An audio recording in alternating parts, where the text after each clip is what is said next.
right. Let's see. Yeah, look good. Okay, just talk to me. So just tell me your name and what's the event today we're doing. My name is Richard Stratton, and I wrote this book, Smuggler's Blues. But what we're doing is we're doing something very original and unusual as far as how we're going to roll this thing out. I became fascinated with the whole idea of serialization of books, back sort of like the way they did it when Dickens was publishing his books a chapter at a time. Dostoevsky was publishing a chapter at a time. The idea being that the readers read a chapter, they read a couple chapters, they want to read more, they're standing in line waiting for the next installment to come out. So I hooked up with Gregory de la Alba and Quiet Lunch magazine, and we're going to do an e-serialization where we're going to bring out 13 installments of this book. Every 2 weeks a new installment will come out.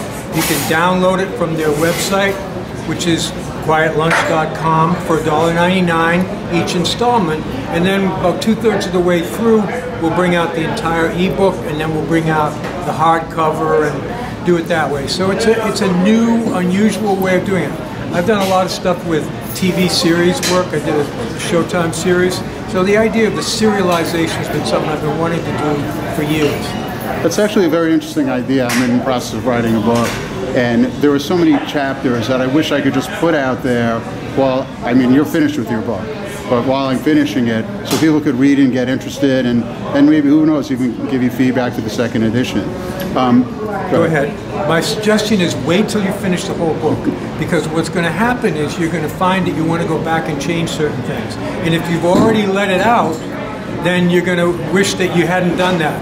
So I finished this book, I rewrote it like 3 or 4 times, I gave it to a copy editor who copy edited it, so it's now at a point where it's ready to go out. But don't hurry it, don't rush it. That's what I tell all writers, you know. There's no sense in rushing it, man. Take your time. That's good advice. I'll make it quick. You were the editor of High Times. Right. I just wanted to ask you about Pod. Obviously, a lot has changed. And when were you the editor of High Times? 2005, 2006. I was actually involved with the original startup of the magazine back in 1974. I was friends with Tom Fassad, who was the founder and the founding editor of the magazine, but I was an outlaw in those days, so I didn't really have a above-the-line kind of presence at the magazine. But after I got out of prison, I went back to work, and I was the editor and publisher for a few years of the magazine. As far as the way the perception of how the marijuana laws are changing right now in the United States, it's a fascinating time. I mean, everything that we always said about this magic herb is finally becoming known to people, and as you know, there's over 20 states in the United States now where it's legal for medicinal purposes, and I think 2 states where it's even, you can buy it for recreational smokers, so it's amazing what's happening. But still, the problem being that there are still a lot of people who are locked up doing horrendous prison sentences for trafficking in a plant, a God-given plant that grows in the ground. It's absurd. I read this quote today that said that the war on drugs is an insult to the intelligence of the American public, and it is, absolutely. It doesn't make any sense at all. It just ruins people's lives. I remember when I was growing up in the 60s, and there was always a story about some poor guy, usually a black guy in Texas, going to jail for 20 years for a joint. I think a lot of that has changed, but I think you're right. There's still a huge stigma, and even in New York, you know, or in Florida just now, where you would think that legalizing medical marijuana would pass, it didn't. So it is kind of a divide between different regional areas of the country and maybe different economic strata as well. Yeah, and you know, there's still a lot of people who buy into the whole brainwashing that took place from the very beginning of the whole marijuana thing, that this is a plant with roots that go to hell, you know, and it's devil's weed and all that. But the fact of the matter is, I mean, I did an interview on the radio the other day with a guy who said, well, I still think that the medical marijuana thing is just a smoke screen for people who just want to get high. But anybody who knows the facts of how medical marijuana works understands that it's absolutely true. It's not bullshit. It's not a bluff. It really works for a lot of different people, for people who have a variety of different physical ailments. The only thing that helps them is cannabis, THC. Let me ask you a quick question about Smuggler's Blues. I want to know, how did the germination of the idea to write the book come about?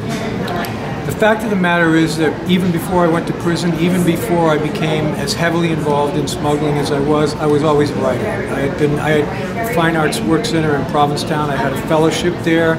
I had published short stories. So it was always in my mind that ultimately someday this was going to make great material.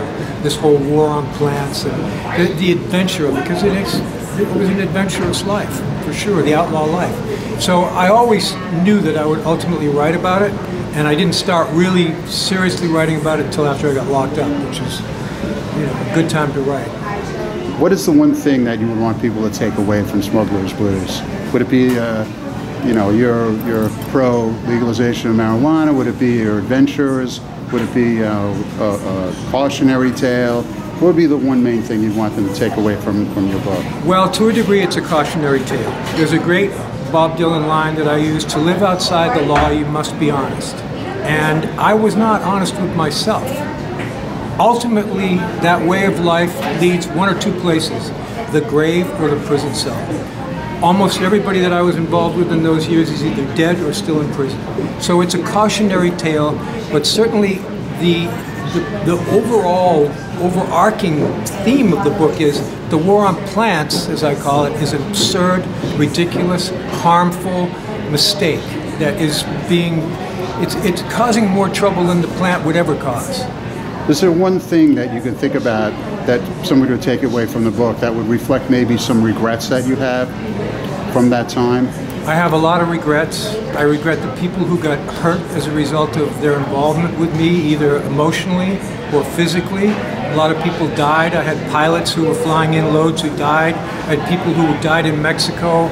So I have a lot of regrets because, as I say, to live outside the law, you got to be honest. If you're out there and you're putting your life on the line, there's a good chance you're going to get killed or you're going to go to prison. So I feel bad for all of that. But if I had it to do all over again, I probably would do it pretty much the same way. That's a good conclusion. Can I just get you to say your name, and this is the New York Minute? That's what I do, the New York Minute. Okay. My name is Richard Stratton, and this is the New York Minute. Thank you. Perfect.